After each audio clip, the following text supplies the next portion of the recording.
For the past few years, Ricky Gervais, Stephen Merchant, and Karl Pilkington have been meeting regularly for a series of pointless conversations. This is one of them. Testing. Is that all right?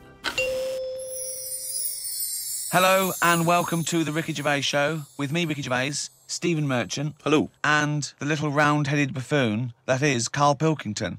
All right.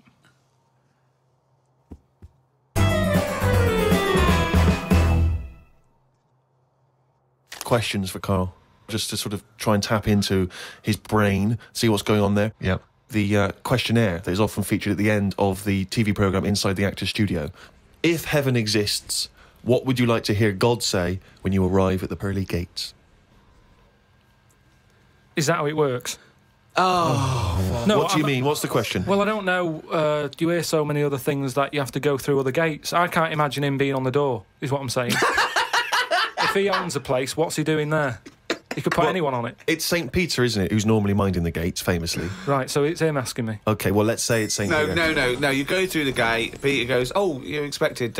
He's got an appointment. We're going through to God. Go through a few doors. Go up top floor, right, past the executive washroom, into his big office, OK, that overlooks the universe. So what? So you've gone in to see God. It's an audience with God. You've died.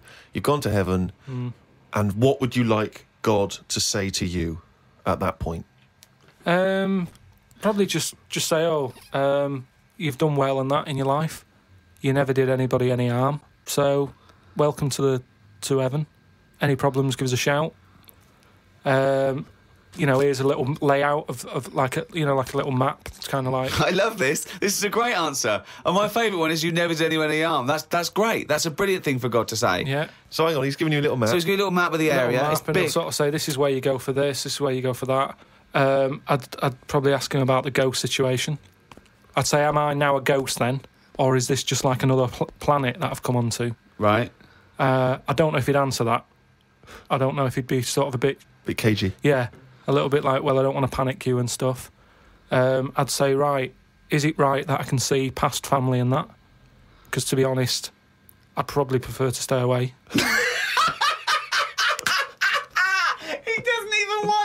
No, but because the thing is, if you've done I've done all that in this life, so it's about moving on to another life and meeting different people, isn't it? Yeah. Otherwise, what's the point? It's just like the same all over again, but everywhere's white.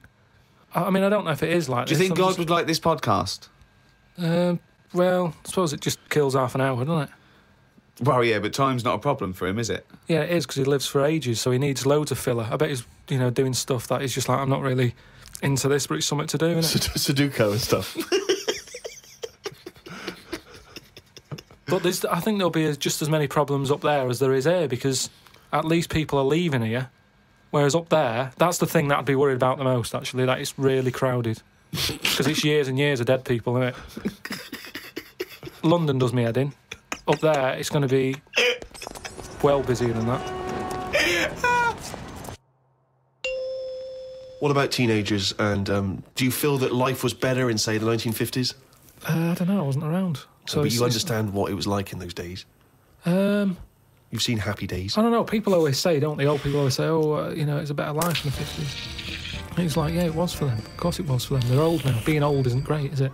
So you're just happy with your lot. I suppose I was happiest in about 1984. Right. Specific year. Why? Why was that? It was just I was free and happy. How old were you? I don't know. 22... He's just counting on his fingers now. 12.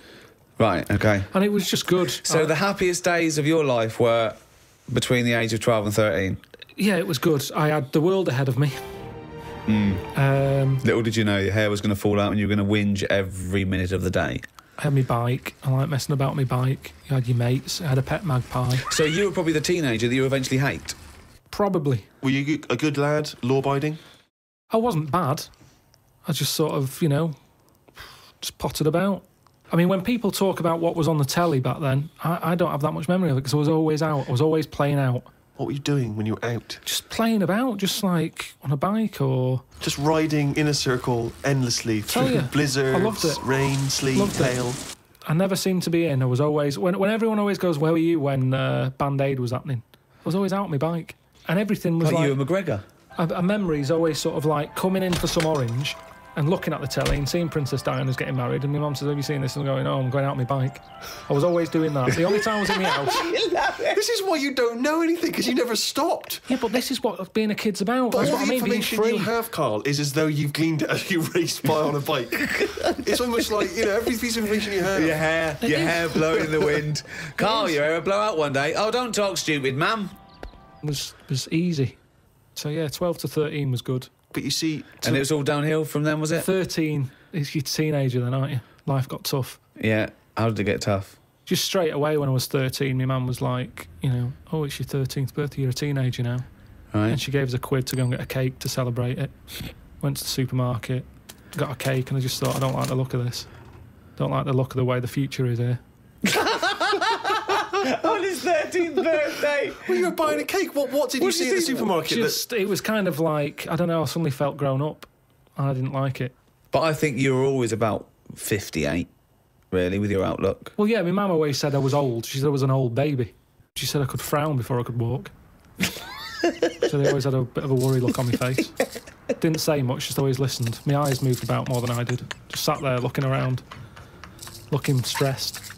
My eyes moved about more than I did. Oh dear, couldn't walk. Well, I can't walk, but I'll try and get a bit of movement in my face. It's a workout, a baby workout. Oh, babies, well, if you can't walk, what about your face? Let your face do the walking. It sounds like that horror film. It sounds like Pilkington's Baby. Yeah. Just you lying there in your cot. I didn't like all the stuff that's set up for you. Like, my mum tried to send me to, a nursery. I said, no, I'm not having this. Just like that. I said when I'm older and I've got to go, I'll go, but let's leave out this bit. And she said, all right. She was... I love that he could reason with her. I love him. He's 3 years old with a pipe. She's going, you're going to nursery. She goes, I think not, Mum. I mean, kids don't play out, do they? Kids, parents are scared to let the kids play out, and that's why the streets are dangerous now, because no one's playing out on the streets. Whereas when I was a kid, everyone was out on the streets. The streets were safer because there was more people knocking about. Right. Let the kids play out. It must be like a constant, like a Larry painting, his front garden, do you know what I mean? Just loads of people just walking around. There was never any problems. I was sort of taken away by some fella. What? Whoa. No, I was playing about in the garden. Yeah. But my dad's mate, Tony, he did tiling with him. He drove past and he saw me looking a bit fed up, so he just leant over, picked me up, took me to the pub. Now, the thing is, there wasn't panic. People weren't going, oh, God, where's Karl gone? He's out. Just How old were you? He's down the pub. He's 4 years old, yeah. But he's only having a... He's down the pub with Tony, probably playing darts. Yeah, I was about 3 or 4. Sorry, so some bloke drives by who happens to be a friend of your dad's, thinks that baby looks grumpy. Yeah. I'm taking him down to the pub. That's what it was Tony, like. you bringing a baby to the pub? Yeah, I might do, yeah, we're all bringing ours. All right, see you later, mate.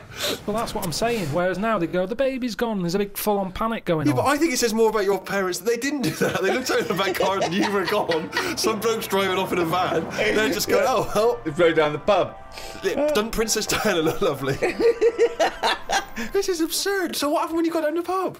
I just was there for a bit, and then... For a bit, just had a game of pool. Then my dad came in. It was like, oh, there you are. Oh, there you are! I love that! Where's my baby? I'm just going to have a quick pint. Oh, there you are. All right, mate. So, yeah, I think things were better back then. Well, it's that time again. It's Karl's diary. Oh, what's he written today? Told Suzanne that I had read that we will have spoken to aliens by the year 2025. Ricky once told me that if a lion could speak English, it still couldn't have a good chat with us because its life is different to ours. If that's true, we've got no chance with an alien. I'd be worried that an alien could read my mind. I had that problem once years ago, when I worked in a studio making cassettes. Some mind-reading woman was having some cassettes made. She waited while I did them. She had a small dog. I knew she was trying to read my mind, so I just thought about the dog. I thought that would confuse her, because she wouldn't understand why I was thinking about her dog. That's amazing. So, firstly, how did you know she was a mind-reading woman? Everybody who came in having cassettes done, you'd find out about what the job is. So, if it's a band or whatever, it might be a police station needing blank cassettes to interview people. Yeah. And she had them to sort of use during a thing where they do mind reading and stuff. So right. you get a recording of it. And she was just there and she was staring at me like that, just looking over. and a dog was sort of looking worried, and they pick up vibes, don't they? No. They do. And why was Were they looking... I'm not being funny. Were they looking at the roundness of your head, do you They think? were just looking at me, and I was sort of panicking a bit. And the more that I was thinking she's reading my mind, I was thinking she knows that I know that she's reading my mind. So I just stopped thinking about her reading my mind, thought about the dog. What were you thinking about the dog? Just running about on the beach. He remembers what he was thinking. No, just so she thought, oh, hang on a minute, it's not his mind, it's the dog's mind I'm picking up. Oh, so you thought she'd go, oh no, I'm getting all taken up. I've got a cross line here. I met up with my mate Laurie. He said he was in a pub at the weekend and saw a bloke whose hands were on the wrong arms. No! What do you mean? Well, he had his left hand on his right arm and the right hand on the left arm. I don't think this would be a problem if he's been like that from an early age. When I was in Ripley's in LA, I saw a bloke whose head was on back to front. That's more annoying, innit, than your hands. Innit? Now then, would you walk... How would you walk? Would you be walking backwards, Karl, so that you could walk... So you're basically walking forwards? I reckon I'd walk sideways so nobody would sort of tell the difference. It just looked like... Oh, God! He solved it again! He's thought it through. Got home and read my magazine. There was a story about a baby that was born that looked like a frog. What magazine's this? That made the news, that was in a proper newspaper in the end. It didn't really have a neck or top half of its head. It would look all right if it always wore a scarf and a hat. The world would be a more interesting place if there were loads of different types of humans like there are creatures.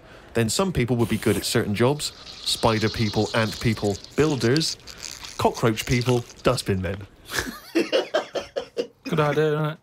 I mean, Cockroach men, spider men, what are you talking about? Look at some insects, right? Yeah. They don't have machinery, yet they're getting by, aren't they?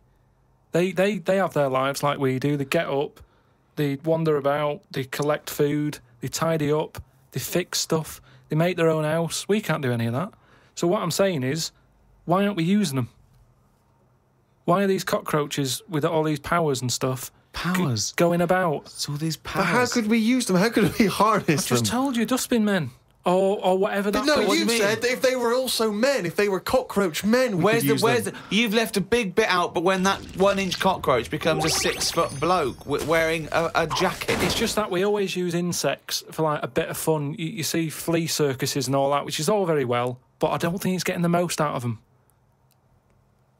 Woke up at 9:55 a.m. Soon as I woke up, I looked at Suzanne and she looked at me. I said, "Did I tell you about the immune system?"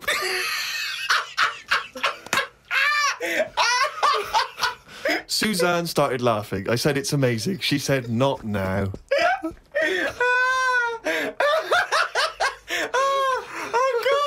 I was thinking that. Springing into action, he zips up, his eyes are like...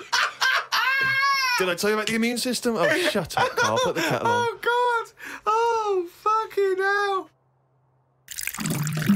hell. Karl, let's give him a list. Top 5 something. What are you interested in? Are you interested in news, sport, TV, cars, movies, style? I mean, I'm into weird stuff, but it seems a bit tight to stick them in a list. What, like what? Well, like, sort of freaky people and that. I've got that freak book. But I don't know if they'd be happy if I call one of them and said, "Good news, you're at number 1 because you've got 4 legs or whatever." I don't know. Do you know what I mean? Okay, then this is the Karl Pilkington top 5 freaks in a number 5. Probably something not too good at number 5, but it's still interesting. Lighthouse Man. Who's that? Lighthouse Man? What's Lighthouse Man? It's a fella with a hole in his head. And what he does, rather than moan about it, sticks a candle in it. Shut up. What are you talking about? Sticks a candle What are in you it. talking about? Where is the hole? he didn't call himself Lighthouse Man, did he? Well, I don't know. It's just what he got nicknamed because he had this hole. Doctors were like, "There's nothing we can do. Can't fill it." He thought, "What can I do with it?" And it was of the days when there was no electric and that. You had to walk about with a candle. Just thought, hang on a minute. I can have both Got a hands little for candle you. holder here. Stuck a candle in it. And he just got nicknamed the Lighthouse Man.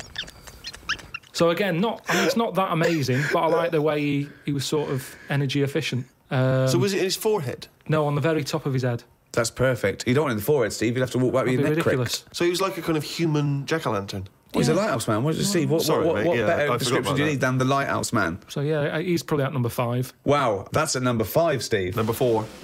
What about pig-faced woman of Manchester Square. Again, you're getting what it says in the tin there, aren't you? Right. And it's just this woman who had a face like a pig. And the rumour was that it wasn't a woman. Someone said it was a pet bear and they'd shaved it. That's what that's what Was this someone? Was this someone you saw? Or No, that you just read this about? is going back. This is years and years ago. Yeah. When there was loads of like weird looking people. I mean, the fact that it's pig-faced woman of Manchester Square says that there might have been one in Piccadilly Circus. Yeah, whatever. So there was a lot more of them knocking about back then. Let's assume that it was a woman, and the first one, the lighthouse fellow, he's a human. Do you think people would object because of their disfigurement, deformity, a bit like being called freaks? Do you think? Well, it gave them a purpose back then. See, if you were a freak years ago, there was work for you. You'd have these circus things. Now, if you've got a funny head, you're on the dole. Number 3? What about Elephant Man? Right. Stick him at number 3. He's number 3. He's surely the most famous freak ever to have lived, isn't he? He's the one who got me into it. Right. Yeah. Sure. He's sort of entry-level freak. Yeah. A gateway freak. Everyone is aware of him. If the Elephant Man still existed, right, and you got the opportunity to meet him, and you walked in, a couple of questions. 1, what would your first reaction be? And 2, what would you say to him? What would your first question be? How would I react? Well, I've sort of seen him enough now that it wouldn't shock me. So I don't even think I'd flinch. Okay. I mean, like I said, when I first saw you, that was a bit weird. But now, look, I can look at you, I don't double take or anything. What would I say to him, though? I'd probably say, where do you get that hat to fit you? You always had that on.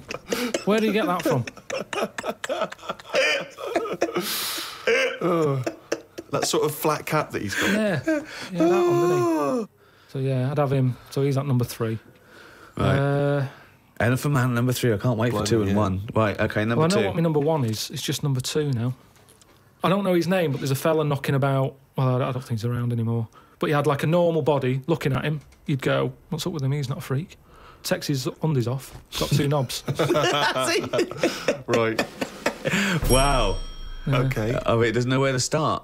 Do you think he uses them alternately, like have a wee out of this one, have a wee out of that one, or does he just like spread the load so he's weeing out of both? I don't think he knows. What do you mean he it's doesn't sort of know? like a lucky dip. When he goes to a urinal, he can have a little bet with himself. He's just like, I don't know what's going to happen here. So do you reckon he holds them both out? Definitely. So he takes his trousers down because, I mean, you know... He can't use a Y front. Right. Need more like a W front. Yeah. So he pops his kecks down there. I don't think it's that much of a problem. It's not like... Wow. I don't know. I'd prefer that than Elephant Man's head. Well, of course you would. Well, that's what I'm saying. What if you had Elephant Man's knob? Yeah, but he didn't work like that, did it? That's the thing. They said he had the body of an elephant, but that's the only thing that wasn't of an elephant standard. His knob was normal. Whereas with this fella, it's the other way around. Everything normal, take the pants off. Oh, well, what's going on here? But why would you ever take his pants off? No, I wouldn't. I'm just saying if... But why? I don't know why you'd be in a situation with this man with 2 knobs standing there with his pants on and you go pop your pants off. You're not a doctor. No, I say if I'm waiting in a cubicle and he's there. For what? Sure, you're waiting in the cubicle and he comes in. I'm waiting to have a wee at a cubicle. He's in the taking 2 toilet. urinals up and going, hang on, you don't need them both, do you? He goes, well, actually, Oh, and then have a look at this. Right. He's got 2 knobs. See, I didn't see him at 2 urinals. I saw him at 1, maybe them pointing inwards. If you had that, and say the first time that you met Suzanne, would you mention that straight up? Would you say, right, before this goes any further, I've got something to show you? Well, let's see. Tell me exactly what you would say. You had normal head then, didn't you? I had the same head, yeah. Yeah, but it had, like, hair coming out of it, didn't it? And sort of like... Yeah, but she also had a smaller arse back then as well, so I think we've both been dumb. Anyway, we need to get to number 1. Yeah, number 1. Okay, it is. It's Pillow Man. Oh, yeah. Pillow Man. Okay, now explain for those that don't know who he was. He's a fella with no arms and legs, just a head and a little body. Nickname Pillow Man. Well, why is he your favourite? Just because he's amazing. Just the way he just got on with his life. He used to light a cig, just using his lips and his tongue and that. Oh, I've seen not this. Not fully lit. He'd buy Roll Your Own. Yeah, it's in the film Freaks, isn't it? Yeah. And he had a rolls shave it. as well. Yeah, that's right, yeah. How did he have Do you a think shave? he used to do it? He used to get it in his mouth, and I don't know. Jesus. It's amazing. Did he have a knob? I think he did, because he had some kids. What? Yeah, he had kids. He was an all right looking fella. He wasn't odd looking. It's just that sorry? he looked like Samuel L. Jackson. Imagine him with no arms and legs. Right, that's odd though, isn't it? Really? It's weird, but you've got to give it to him. You know, I mean, he's there rolling his own. He's pretty cool looking. I just want to say to people, it's no. You say it looks cool, to, with no arms and no legs to smoke, but don't forget that smoking can stunt your growth. Yeah, but yeah, remember he was on like this circus freak show thing with like a bearded woman. Yeah. Right. Which isn't really a freak, is it? She could have a shave. Have a shave, you're not a freak anymore. Yeah. A bearded woman. Compared to a fella who's got no arms and legs, a bearded woman, get out. But there was like a fella with no bottom half to his body, called Johnny Eck, was his name. So, when you're knocking about with that crowd, you're going to get a bit. You're going to get a bit. So, yeah, he had kids, and they were all normal kids. They had all the limbs. Did his and wife everything. had arms and legs? Never saw his wife. Never saw his wife. I think He was probably ashamed of her. She was a bit of a freak. for someone like him, you'd think he'd just give up, wouldn't you? You think, forget it. What sort of life is it? Yeah. I'm like a Mexican jumping bean. It's not worth living. But he just got on with it. To have a shave, I don't even bother having a shave some days. No. Nor did the bearded lady. Lazy fucking bitch. So that's why I've put him at my number one position. It's just amazing, isn't it? The human, how whatever you dealt, some people just get on with it. Yeah. So yeah, the pillow man, or draft excluder, as I prefer to call him. There you go. Oh. Now, me and Steve are a couple of big shots. We do this for a laugh, but this is Karl Pilkington's only source of income. This is what you do now, isn't it? This is my full-time job, yeah. What do you think of that? Is It this depresses me. Why? This isn't what I ever wanted. Because I haven't got a purpose, have I? I'm sat here talking about the pillow man. If it weren't for him, I'd have nothing to say. It just depresses me. That I just wish I had a job where I felt like I was needed. And I don't feel needed. It's not a proper job. We need you. We need you. We need you for money for old road. I know, but this isn't. I wanted something that, when you die and that, it's, you get up to the gates, whatever, and they say, "What have you done?" And then I'm looking worried, thinking, "Is the pillow man about?"